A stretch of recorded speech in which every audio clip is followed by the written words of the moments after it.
Kicking off a two-part series today on video games. The industry had more than $23 billion in revenue last year. A 2015 Pew survey indicated that 72% of American teenagers play them, about 84% of all boys in the U.S. and 59% of all girls. But games have their downsides as well as their upsides, and this week we're examining both, starting with the mental and physical threats they can pose to gamers. Oh, Fury is going to go in. This should be the first blood. They got the sprout on Sanjing as well. There's probably going to be a double. Denny's ulti. It hits. The game is Dota 2, and this is the international tournament. At stake, a whole lot of cash and bragging rights that your team is the best in the world. Navi have just won $1 million. How did you get into gaming in the first place? I started playing online and just got really hooked to this game, and then eventually, out of nowhere, just some team was like, do you want to win some gear by playing in this tournament? I'm like, yeah, sure, that sounds fun, and it just slowly progressed into getting paid a little bit. First you got gear, and then you got paid a little salary, and then here we are today. There's multi-million-dollar tournaments. Just going back to that early time, though, what was it about the gaming that really attracted you, do you think? It was just like very mentally stimulating, I guess. You could keep my attention for hours, and then you make little mistakes, and like you just want to play a new one to like fix those mistakes. So it's just like every game just made you want to play better. So it just like was very addicting, I guess.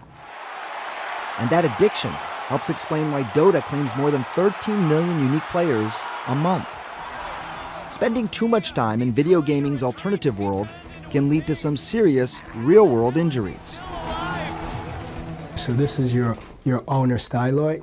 Dr. Levi Harrison is the self-proclaimed and now trademarked esports doctor.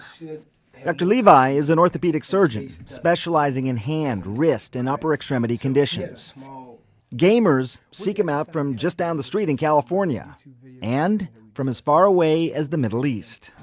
Are there certain types of injuries that are the most common? Well, yes, I see a lot of repetitive stress injuries, specifically tendonitis. I also see carpal tunnel. I see cubital tunnel. If somebody came to me, and I don't take care of these types of injuries, but if someone came to me and said, look, I'm having a lot of pain from playing these games, I would say, you would say, don't play these games as much. And I would say, not necessarily. Taking a 5-minute break every 60 minutes, doing the stretches, doing the exercises, but more importantly, staying well hydrated when you're gaming, to not just sit there for 12 or 14 hours. But the problem with extreme gamers, they just don't know when enough is enough. China was the first country in the world to declare internet addiction a clinical disorder in 2008. These teenagers in Beijing can't pull themselves away from the computer. Not to eat, not to sleep, not even to go to school.